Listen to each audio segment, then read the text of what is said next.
எல்லாருக்கும் வணக்கம். அஞ்சான் 2014 ரிலீஸ் பண்ணோம். இப்போ மறுபடியும் ரீஎடிட் பண்ணி நாளை மறுநாள் ரிலீஸ் ஆக போகுது. உங்களுடைய அன்பும் சப்போர்ட்டும் எப்பயும் எங்களுக்கு இருக்குன்னு எங்களுக்கு தெரியும். நீங்கள் கொஞ்ச நேரத்தில் படத்தை ஸ்டார்ட் பண்ணி நீங்கள் படம் பாருங்கள். நான் பேசுகிறத விட உங்கள்கிட்ட கொஸ்டின்ஸ் இருந்துச்சுன்னா அதுக்கு பதில் சொல்லிவிட்டு நம்ம ஷோ ஸ்டார்ட் பண்ணலான்னு இருக்கேன். ப்ளீஸ்.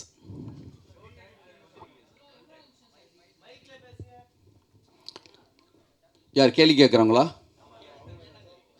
மைக் கொடுங்க அவங்ககிட்ட.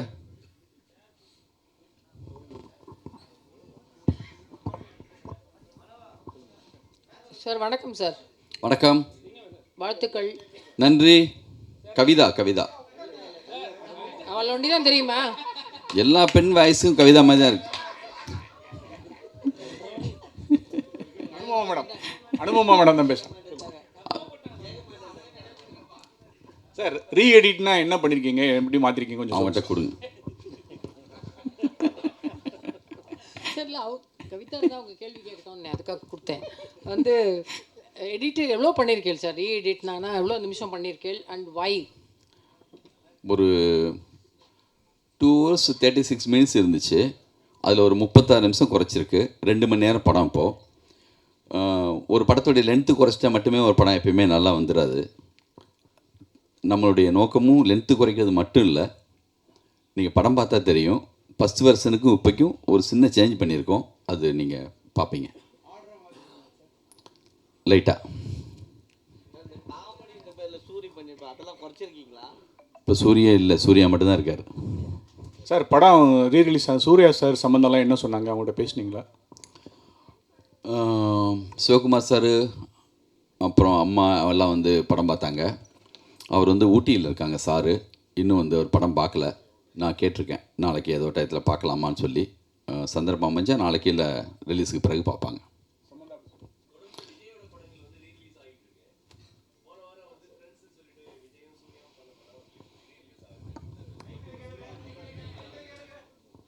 அந்த கேள்வியை நானே சொல்லிட்டுமா? மைக்கில் சொல்ல சொல்கிறாங்க.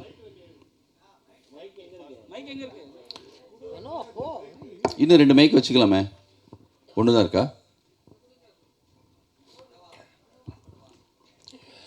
இல்லை, விஜயோட படங்கள் தொடர்ந்து ரீரிலீஸ் ஆகிட்டுருக்கு. போன வாரம் வந்து விஜயும் சூர்யாவும் நடித்து ஃப்ரெண்ட்ஸ் படமும் ரீரிலீஸ் ஆகுது. இந்த வாரத்துலேருந்து நீங்கள் சூர்யாவோட படத்தை ஆரம்பித்து வைக்கிறீங்க. ஸோ ஒருவேளை 2 பேரும் கூட்டணி அரசியலில் இறங்குறதுக்கு வாய்ப்பு இருக்கா சேர்ந்து? அதுக்கு நீங்கள் பிள்ளையார் சொல்லி மாதிரி போடுறீங்களா? அஞ்சானை பற்றி பேசலாமா?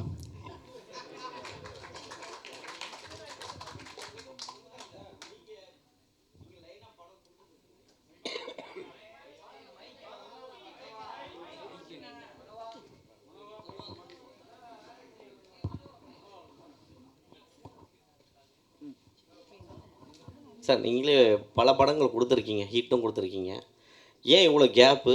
ஏன் இந்த படத்தை ரீரிலீஸ்க்கு வரணும்? அடுத்த புதுசாக நீங்களே இறங்கலாமே சூர்யா வச்சு. நம்ம கேப்புனா வாரியர் இப்போ தான் பண்ணோம். தெலுங்கில் பண்ணோம், தமிழில் டப் பண்ணோம். அடுத்து வந்து மகாபாரதம் பண்ணுறதுக்கான ஒரு சின்னதாக பெரிய ஒர்க்கில் இருந்தோம். அது கரெக்டாக ஆர்டிஸ்ட்டு பட்ஜெட் ரொம்ப பெருசு.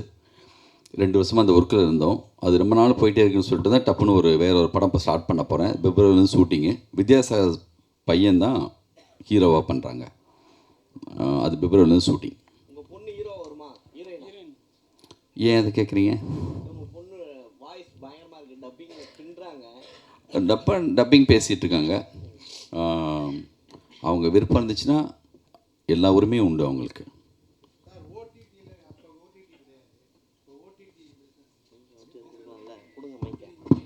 இது தேட்ரிக்கல் தான் சார் ஃபஸ்ட்டு.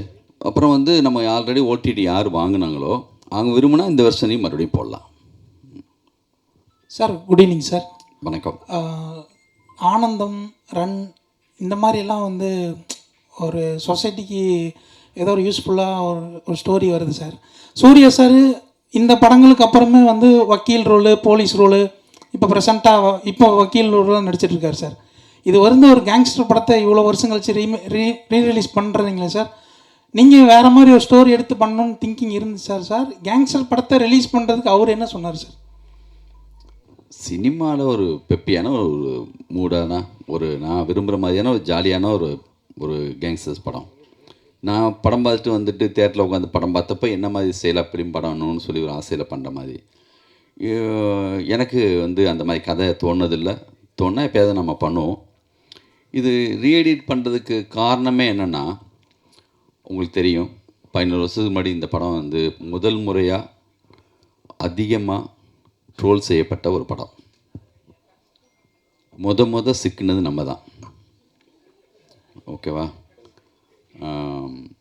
இப்போது உண்மையாக ரசித்த ஒரு சிலர் இருக்காங்களா, எப்போ பார்த்தாலும் இந்த 15 வருஷத்தில் எங்கேயாவது என்னை மீட் பண்ணும்போது, ஏன் சார் இந்த படத்தை இந்த மாதிரி திட்டினாங்க, எனக்கு பிடிக்கும் சார், எனக்கு பிடிக்கும்னே தனித்தனியாக நிறைய பேர் சொல்லியிருக்காங்க. அதுமாதிரி சின்ன பையன் இருந்தான்னா, சார் இவன் 5 தடவை பார்த்துருக்கான் சார் என் பையன் உங்கள் படத்தை, ஸ்டிக்கை வாயில் வச்சுட்டு இப்படி எடுப்பான் சார், டேய் சொன்னா கல்டா குத்திக்க போராட்டான்னு சொல்லுவேன் சார். நானே இந்த படம் யோசித்தப்போ, நான் சின்ன வயசாக இருந்தப்போ ஒரு படம் பார்த்தா என்ன மனநிலைக்கு பார்ப்பனோ அந்த மனநிலைக்கு தான் அந்த படம் பண்ணது. இது உலகமாக கதை அப்படி புரட்டி போட்ட மாதிரி படம் நினச்சிட்டுலாம் பண்ணல, ஒரு படம் அவ்வளோதான்.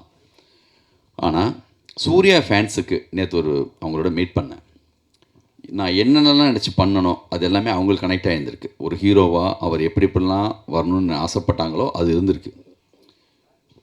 ரியலாக எனக்கு பிடிச்சது சார் சொன்னாங்க அவங்க, அந்த குட்டி பசங்க 11 வருஷம் கழிச்சு அவங்க உண்மையாக ரியலாக ரசித்த சூர்யா ஃபேன்ஸு இவங்களுக்கெல்லாம் தான் இந்த படம். எங்கள் திருப்திக்காகவும் அந்த காலகட்டத்தில் திருப்பதி பிரதர்ஸில் போஸ் மாதிரி ஒரு ப்ரொடியூசர் இல்லைன்னா இவ்வளோ பெரிய பட்ஜெட்டாக அப்போ படம் பண்ணியிருக்க முடியாது. மிகப்பெரிய பட்ஜெட் அப்போ சூர்யா சாருக்கு. பாம்பேயில் மட்டுமே 120 நாள் ஷூட்டிங், கோவா பாம்பேலாம் சேர்த்து.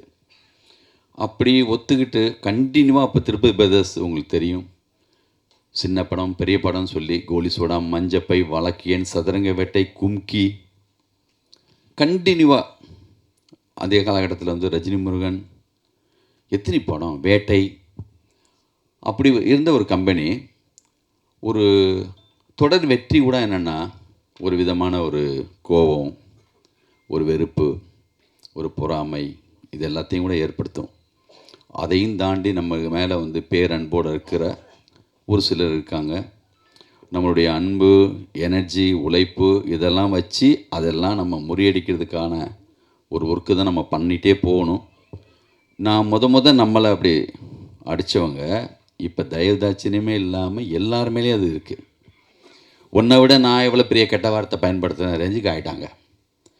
எனக்கு பயமே இல்லை. இப்போது என்ன தெரியுமா, 11 வருஷத்துக்கு முன்னாடி இதை விட பெரிய கெட்ட வார்த்தை என்ன புதுசாக பயன்படுத்த போவதில்லை. இப்போ இன்னும் சிலர் வந்து போடுறாங்க, டே நீ மறுபடியும் தோக்குறதுக்கு இன்னொரு தடவை ரிலீஸ் பண்ணுறியான்னு. இது வெற்றி தோல்விக்காகவே நான் யோசிச்சு வரல. இது நாங்கள் விரும்பினோம், நாங்கள் ரொம்ப பிடிச்சி தான் இந்த படத்தை எடுத்தோம். ஒரு படம் நம்ம நினச்ச மாதிரியே 2 மாதிரி மாறலாம், ஆனந்த மாதிரி ஆகலாம், சண்டைக்கோழி மாதிரி ஆகலாம், நம்ம கையில் இல்லை. ஒரு வேலை செய்கிறோம், அது எவ்வளோ லெவலுக்கு போகுதுங்கிறது ஆடியன்ஸ்கிட்ட வந்த பிறகு தான் தெரியும். நீங்கள்லாம் சொன்ன குறைகள், ஆடியன்ஸுக்கிட்டேருந்து வந்த ஃபீட்பேக் எல்லாம் வச்சு ஒரு எடிட் பண்ணியிருக்கேன். ஒரு டைம் பத்தலை, அந்த நேரத்தில் டேட் போட்டாச்சு ஆகஸ்ட் 15ன்னு யூடிவி ஒரு அக்ரிமெண்ட்டு போட்டு இந்த தேதியில் ரிலீஸ் பண்ணணுன்னு. ஃபஸ்ட் ஹாஃப் செகண்ட் ஹாஃப் சேர்ந்து பார்க்க கூட நேரம் இல்லாமல் இருந்துச்சு. எனக்கு பிடிச்ச மாதிரியான எல்லா நண்பர்களும் இந்த படத்தை போட்டு காட்டினேன். தொடர் வெட்டியில் இருக்கப்போ பிரச்சனை என்னென்னா, இவருக்கு தெரியாததா, இவரே இத்தனை ஹிட்டு கொடுக்குறாரு, அப்படி பேசாமல் போயிடுவாங்க. இது ஒரு மாயான உலகம். தோத்தாளுங்க பிரச்சனை ரொம்ப அதிகமாக சஜஷன் கொடுப்பாங்க. சார் நீங்கள் அசிஸ்டன்ட் டைரக்டர்ஸ்லாம் பழைய ஆட்களை வச்சுக்காங்க சார், மாற்றுங்க சார். இதுவே ஜெயிச்சா அவர் எக்ஸ்பீரியன்ஸான ஆளுங்களாம் வச்சுருக்காங்க சார், அவர் வேறு மாதிரி சார் அப்படிம்பாங்க. கொஞ்சம் கூடுதலாக சொல்லுவாங்க, சார் ட்ரெண்டு மாறி போச்சு சார், நீங்கள் கூட கொஞ்சம் மாறணும் சார்ம்பாங்க. அதனால் இது ஒரு மாதிரியான ஒரு உலகம். நம்ம வெற்றி தோல்விக்காக இந்த படத்தை வந்து சவால் விடுறதுக்காக இந்த படத்தை மறுபடியும் ரிலீஸ் பண்ணல. இது வரைக்கும் கேட்ட எல்லா முக்கியமான விஷயங்களை வச்சுட்டு நல்ல டைம் இருந்துச்சு. நம்ம நினச்சப்போ எடிட் பண்ணலாம், கீழே எடிட் ஷூட் இருந்துச்சு. போஸ் சார் ரொம்ப விரும்பினார். நம்ம கம்பெனியில் இருக்கிற கனகு, வெங்கடேஷ், என் அசிஸ்டன்ஸு பிரபு, அப்புறம் வந்து விஷ்ணு, சக்கரை எங்கள் மேனேஜர் எல்லாமே அப்பப்போ என்னை கூப்பிடுவாங்க, இந்த மாதிரி ஒன்று எடிட் பண்ணியிருக்கோம் பாருங்கன்னு. இது பெரிய ப்ராசஸ் 2 வருஷமாக நடந்துச்சு. அதுக்கப்புறம் ஆண்டனி வந்து பார்த்தாரு, அவரும் சின்னதாக ஒரு இது பண்ணார். இவங்க ஃபேன்ஸுக்கெல்லாம் போட்டோம். எப்பயும் போல் எல்லோரும் சொன்ன மாதிரி எங்களுக்கு என்ன சார் இப்போ போடுறது, எனக்கு அப்போவே பிடிச்சி தான் சார் இருந்துச்சு சொல்லிட்டு அவங்க ஃபேன்ஸ் வந்து பார்த்தாங்க. அவங்களுக்கு இப்போயும் பிடிச்சிருக்குன்னு சொல்கிறாங்க. பார்க்கலாம். இதுக்கப்புறம் உங்கள்கிட்ட நான் இந்த பொறுப்பை படைக்கிறேன். நீங்கள் படம் பாருங்கள், நிச்சயமாக உங்களுக்கு பிடிக்கும்னு நம்புகிறேன். நீங்கள் தான் இன்னும் சரியாக எடுத்துகிட்டு போகணும் இதை. நன்றி சார். எனக்கு அப்பவும் பிடிச்சிருந்தது. எனக்கு கூட நீங்கள் சொன்ன மாதிரி அந்த ட்ரோல் தான் இந்த படம் அப்போ அந்த அளவுக்கு ஜெயிக்காமல் போனதுக்கு காரணமோன்னு ஒரு சந்தேகம் இப்போ வருது நீங்கள் சொல்கிறப்போ. ஏன்னா அவ்வளோ நல்லா இருந்தது. நான் இப்போ ஒரு டெய்லி பேப்பரில் ரிவ்யூ எழுதுனா அவ்வளோ பிரமாதமாக இருந்தது. இப்போது ஒருவேளை இப்போ இந்த 36 நிமிஷம் குறைச்சி இப்போ ஹிட் ஆச்சுன்னா அஞ்சான் பார்ட் 2 வருமா? முதல்ல இது வரட்டும். அதுக்கு அதை கேட்குறேன். அதே மாதிரி ஆனந்தம், ரன், சண்டைக்கோழி இந்த படங்கள்லாம் விட்டு அஞ்சான இப்போ ரீரிலீஸ், அதாவது எடிட் பண்ணி ரிலீஸ் பண்ணுற ரீசன் என்ன சார்? அதான் சொன்னேனே, இவ்வளோ நேரம் சொன்ன காரணமாக அதுதான். உண்மையிலேயே எனக்கு பிடிச்ச படம் இது. சார் வணக்கம் சார். வணக்கம். தொடர்ந்து வந்து ரஜினி, கமல், விஜய், அஜித், சூர்யா போன்ற படங்களை வந்து சின்ன படங்கள் வீக்லி 10 படம் வருது. அந்த சூழலில் வந்து நீங்கள் தொடர்ந்து ரிலீஸ் பண்ணுறாங்க, நீங்களும் அந்த வரிசையில் பண்ணுறீங்க. இது வந்து சின்ன படங்கள் வந்து இந்த படங்களை ரிலீஸ் பண்ணுறதுனால பாதிக்கப்படாதா? இப்போ எந்த சின்ன படம் வருதுங்க? தொடர்ந்து வீக்லி 10 படங்கள் வந்துட்டு இருக்கு சார். அது சின்ன படம் பெரிய படம் ரெண்டும் வந்துட்டு தான் இருக்கும். இப்போ இல்லை, அழகி படத்தப்பே அவர் சொன்னார், என் சின்ன படத்துக்கு தேர் தர மாட்டேங்கிறான் தங்கர் பச்சான். எல்லா கட்டத்தையும் இதுதான் இருக்கும். பெரிய படம் சின்ன படம் தேட்டர் வந்த பிறகு தானே. நீங்கள் பட்ஜெட்டை வச்சு சொல்கிறீங்களா? யார் முடிவு எடுக்கிறது? அதை ஃபேமிலி இப்போ அந்த டூரிஸ்ட் ஃபேமிலி வந்துச்சு, அது சின்ன படமா பெரிய படமா? அதே காலகட்டத்தில் மிகப்பெரிய படம் கூட வந்திருக்கும். வந்த பிறகு எது பெரிய படமாக மாறும்னு கண்டென்ட் வைஸாக தான் இருக்குது. அந்த கணக்கே கிடையாது. 2 தேட்டரில் போடுவாங்க, அதுக்கப்புறம் நல்லா இருக்குன்னு சொன்னால் அதுதான் பெரிய தேட்டருக்கு மாறும். கோலி சோடாவும் அதே நேரத்தில் வேறு பெரிய படமும் வந்துச்சு. கோலி சோடாவை வந்து தேட்டரே தரமாட்டேன்ட்டாங்க. இப்போ சத்யம் தேட்டரில் சின்ன தேட்டரில் போட்டோம். ஒரு வாரம் கழிச்சு அந்த பெரிய படம் சொன்னப்பட்ட படம் சின்ன தேட்டருக்கு வந்துச்சு, நம்ம படம் பெரிய தேட்டருக்கு போச்சு. சதுரங்க வெடி கூட அப்படி தான். அதனால் வந்து என்னென்னா, சின்ன படம் பெரிய படங்கிறது தேட்டருக்கு வந்ததுக்கு பிறகு தான். ஒரு ஷோ ஒரு தேட்டரில் ஓடினா கூட அவன் தெரிஞ்சிடும், சார் அந்த படம் ஃபுல்லாக தான் சார், நம்ம தேட்டருக்கு மாற்றிக்கலாமா அப்படி மாற்றிடுவாங்க. லோக்கான ஒரு படம் மலையாளத்துலேருந்து ஒரு போஸ்டர் கூட கிடையாது, எந்த விளம்பரமும் இல்லை, யார் இருக்கா ஹீரோ. அந்த மாதிரி படங்கிறது சின்ன படம் பெரிய படம் அந்த கணக்கெல்லாம் கிடையாதுங்க எனக்கு தெரிஞ்சு. சார் இப்போ இந்த 36 நிமிஷத்தில் சூர்யா சார் போர்ஷன் அதிகம் குறைச்சிருக்கீங்களா, சமந்தா போர்ஷன் அதிகம் குறைச்சிருக்கீங்களா? அந்த கணக்கு இல்லை, படத்துடைய கண்டென்ட் வைஸாக தான் அது. நான் அந்த கணக்கில் குறைக்கல சார். இது வந்து படத்தை தாண்டி ஒரு சின்ன விஷயம் டவுட்டுக்காக தான் கேட்குறேன். சுபாஷ் சார் வந்து எலெக்ஷனில் போட்டிடுறாரு, ப்ரொடியூசர் கவுன்சில் எலெக்ஷனில் நீங்களும் போட்டிடுறீங்களா? அந்த எலெக்ஷன் வேணாம், இந்த எலெக்ஷன் வேணாம், அஞ்சான் மட்டும். லிங்குசாமி சார்,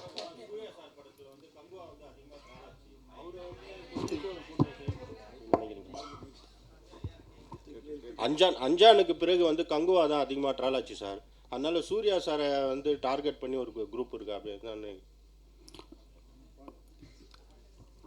அப்படி எனக்கு பர்டிகுலராக சொல்ல தெரியல. ஒரு மிக சரியான படம் வந்தால் நான் பர்சனலாக சொல்கிறேன், நான் இந்த படம் இல்லாமல் டார்கெட் பண்ணி ட்ரோல் பண்ண படமாக அந்த நேரத்தில் ரன்னு வந்துருந்துச்சுன்னா, சண்டைக்கோழி வந்துருந்துச்சுன்னா, இவங்க என்ன பண்ணாலும் படத்தை நிறுத்தியிருக்க முடியுமா? ஜனங்க பார்த்துட்டே தான் இருப்பாங்க. நம்மளும் சின்னதாக மிஸ்டேக் பண்ணியிருக்கோம், நான் அதை 100% ஒத்துக்கிறேன். அவ்வளோ 100% மிக சரியான படத்தை நான் பண்ணிவிட்டு அதை வந்து எல்லாருமே திட்டாங்க அப்படி பழி போட நான் விரும்பலை. நம்ம சைட்லேயும் மிஸ்டேக் இருக்குது. அந்த மிஸ்டேக்கை அவங்க கண்டுபிடிச்சி இந்த பாருங்கள் அது சொல்லி பர்சனலாக எடுத்துகிட்டு போய் அவங்களுக்கு ஒரு சந்தோஷம் வேணும்ல. ஒரு ஆள் தொடர்ந்து ஜெயிக்கும்போது அவங்களால என்ன பண்ண முடியும், பாவம். அதனால் வந்து நானும் தப்பு பண்ணியிருக்கேன், அந்த தப்பை பல மடங்காக அவங்களும் ஆக்கிட்டாங்க. இப்போ அப்போது நம்மளை மட்டும் நினச்சோம், பேசாமல் ஒதுங்கி எல்லாமே வந்து யாரும் எதுவும் பண்ண முடியாது. எனக்கு சப்போர்ட்டாக வந்து வெங்கட் பிரபு கூட திட்டு வந்துச்சு. அப்போது இந்த மாதிரி காலகட்டத்தில் எனக்கு பிடிச்ச மிக முக்கியமான டைரக்டரை அப்படி அடிக்கும்போது கூட நானும் உள்ளே போய் எந்த சப்போர்ட் பண்ண முடியாது. ஏன்னா முகம் தெரியாதவங்களோட எப்படி சண்டை போடுறது. இப்போது மணிரத்னம் படம், சங்கர் சார் படம் எவ்வளோ பெரிய வேலை செஞ்சுருந்தாலுமே இதை சிக்காதவங்களே இல்லை. எல்லாருடைய மரியாதையையும் ஒன்றும் இல்லாமல் ஆக்கணும், இன்னும் இன்னும் இன்னும் பெரிய வார்த்தைகளை பயன்படுத்தணும் அப்படின்னு நினைக்கிறாங்க. இந்த நெகட்டிவிட்டி வந்து தயவு செஞ்சு சினிமா இருந்தால் தான் நம்ம எல்லோரும் இருக்க முடியும். ஒரு எஸ்பிலிம்ஸ் சங்கர் சார் இருக்கும்போது அவ்வளோ நியூ டேரக்டர்ஸ் இன்ட்ரடியூஸ் பண்ணார். திருப்பதி பேஸ் இருந்தால் தான் ஒரு கோலி சோடா வழக்கேன் மாதிரி படங்கள் வரும். மெட்ராஸ் ஆக்ஸ் இருந்தால் அவர் கொஞ்சம் படங்கள் பண்ணுவார். நல்ல சரியான மனநிலையில் இருக்கிற, சரியாக சினிமாவை நேசிக்கிற அவங்க இங்கே இருக்கணும் கண்டிப்பாக. எல்லா படமும் நல்ல படம்னு உலகம் மொத்தம் எந்த டேரக்டருமே எடுத்ததில்லை. நம்ம ஒரு ட்ரை பண்ணுறோம், ஒரு முயற்சி எடுக்கிறோம். நல்ல படம் எடுக்கக்கூடாதுன்னு நினச்சி யாரும் எடுப்போமா? இந்த வேலையை மட்டும் ஸ்கிரிப்டு சொல்லாமல் காசுக்காகவோ பணத்துக்காகவோ ஒரு நிமிஷம் கூட ஒரு ஷாட் கூட யாராலையும் எடுக்கவே முடியாதுங்க. நாங்களே ஏமாந்துடுறோங்க. உங்களை ஏமாத்துறதுக்காக படம் எடுக்கிறது இல்லை. ஒரு டயத்துக்கு பிறகு எனக்கே படம் போட்டு பார்க்கும்போது தெரியும். அதனால் வந்து என்னென்னா நம்ம கையில் அது இல்லை. அது ஒரு மேஜிக். அது அமைஞ்சு அப்படி எல்லாம் வரணும். அப்படி வர்ற படங்கள் வந்து 100% போயிடுது. இந்த மாதிரி சில படங்கள் வந்து அப்படி ஆகுது. பார்க்கலாம். இந்த வாட்டி ரிலீஸ் பண்ணுறோம்ல, இது ஒரு அனுபவம். இது வெற்றி தோல்வியெல்லாம் தாண்டி அந்த நான் சொன்ன அந்த லிஸ்ட்டில் இருக்கிற அவங்களுக்காக அந்த படம் அதான். சார்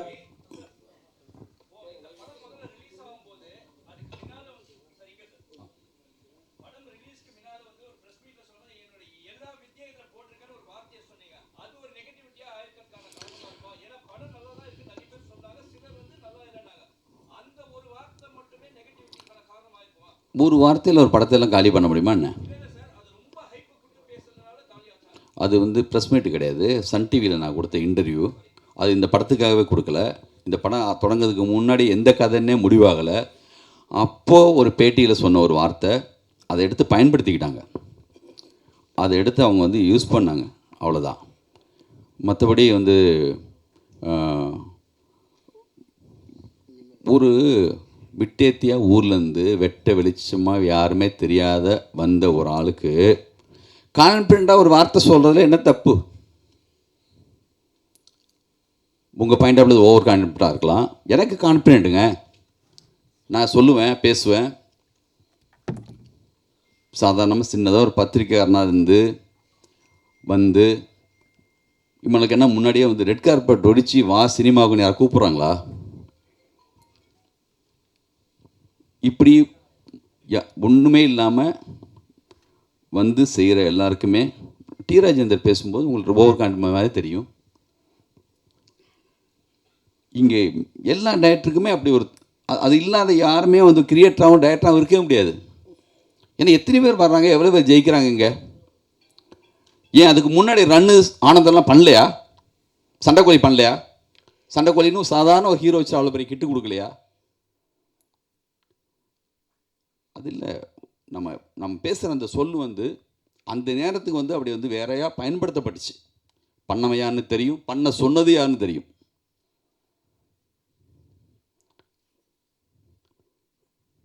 சார் சார் இங்கே சார் இங்கே சார் ஒரு தடவை எடிட்டர் மோகன்கிட்ட இன்டர்வியூ பண்ணும்போது சொன்னார் சார், அவர் அதிசய பறவைகள்னு ஒரு படத்தை நான் ரிலீஸ் பண்ணேன். அது வந்து சரியாக போகலை. உடனே இன்டர்வலுக்கு அப்புறம் உள்ளது முன்னாடி போட்டு இன்டர்வலுக்கு அப்புறம் பின்னாடி போட்டேன், ஆர்டரை மாற்றினேன். அதனால் அது சக்ஸஸாக போய் கலெக்ஷனில் ரொம்ப சூப்பராக போச்சுன்னு சொல்லியிருந்தேன். அதே மாதிரி அந்த ஜிம்கான வேலையை இதில் பண்ணியிருக்கலாம் சார்.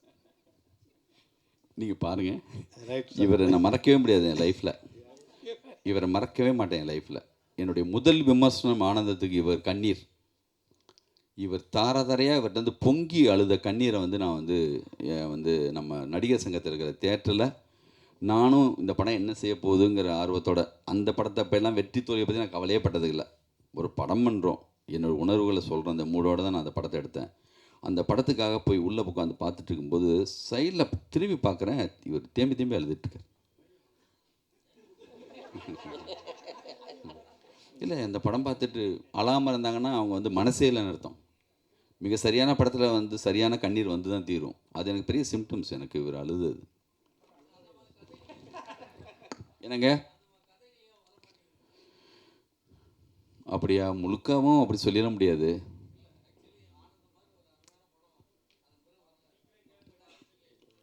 என் டைரக்ஷனில் வரல, அதை சொல்லுங்க, ஒத்துக்கிறேன். பண்ணுவோம், பார்ப்போம். லிங்குசாமி சார், ரீ-ரிலீஸ் எல்லாமே போடுவாங்க. நீங்கள் இப்போ சமீபமாக எடிட்டிங் ஏதாவது கற்றுட்ருக்கீங்களா?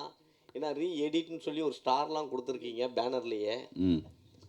எடிட்டு நான் வந்து நம்ம வந்துங்க நம்மளுக்கு நம்மளே எல்லா வேலையும், நான் என்ன கேமராமேனா, நான் என்ன வந்து லிரிக் ரைட்டரா, நான் என்ன மியூசிக் டைரக்டரா, நான் என்ன எடிட்டரா, எல்லாமே கொஞ்சம் கொஞ்சம் தெரிஞ்சவன் தான் டைரக்டர். நம்ம கூட இருக்கிற எடிட்டர்ஸ் வச்சு தான் பண்ணியிருக்கோம். இந்த ரீஎடிட்டர்னு வார்த்தை ஏன் போடுறோன்னா, அது இதில் நடந்திருக்கு. நீங்கள் படம் பார்ப்பீங்க, பார்த்தது பிறகு அதை பற்றி நீங்கள் எழுதுவீங்க, பாருங்கள். லிங்குசாமி சார் எல்லாரும் என்ன சொல்கிறாங்கன்னா, லிங்குசாமி சார் வந்து பெரிய கிரியேட்டரு. ஆனந்தம் படம் அவ்வளோ பெரிய ஹிட்டு, ரன் அவ்வளோ பெரிய ஹிட்டு, அவ்வளோ பெரிய படைப்பாளி இருந்தார். அவர் தயாரிப்பாளர் ஆனனால தான் அவருடைய அந்த உழைப்பு, அவருடைய இதெல்லாம் வந்து வேறு இதுக்கு போயிட்டு நிறைய ப்ரெஷர்னால வந்து அவருடைய கிரியேட்டிவிட்டி மாறிட்டு அப்படிங்காங்க. நீங்கள் தயாரிப்பாளர் ஆனதுக்காக ஃபீல் பண்ணுவீங்களா? அது உங்கள் வாழ்க்கையில் சினிமா வரையில் பாதிப்பை ஏற்படுத்துதா? என்னமோ டைரக்டராக இருந்து நான் மட்டுமே ப்ரொடியூசரான மாதிரி கேட்குறீங்க. ஏவிஎம் ஏபசிட்டியாரே ஃபஸ்ட்டு டைரக்டர், அப்புறம் தான் ப்ரொடியூசர். நம்ம இவர் வந்து Sridhar sir, Balachander sir, Kavithalaya, Mani Ratnam sir, Madras talkies, India மொத்தமும் உலகம் மொத்தமும் நல்ல படம் எடுக்கிற, சினிமாவை நேசிக்கிற, ரெண்டு வெவ்வேறு இல்லை, ரெண்டு ஒன்று தான். தம்பி உடையான் படைக்கு அஞ்சான். இன்றைக்கி அஞ்சான் அன்னைக்கு சொல்லணுன்னா போஸ் பற்றி தான் சொல்லணும். அவர் இருக்கார் பக்கத்துலேயே, எல்லாத்தையும் அவர் பார்த்துக்கிறாரு. அதனால் வந்து எனக்கு எந்த சிரமம் அவர் கொடுக்கறதில்ல. என்னுடைய எந்த திங்கிங்கும் அவர் தடை போடுறது கிடையாது. அவர் இருக்கிறதுனால பண்ணுறோம்.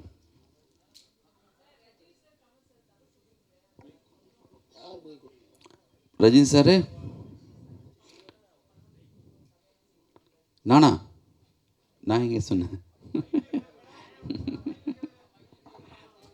கவிதா, நீ எந்திரிச்சு நல்லா சத்தமாக கேளுங்க. சத்தமாக கேட்கல.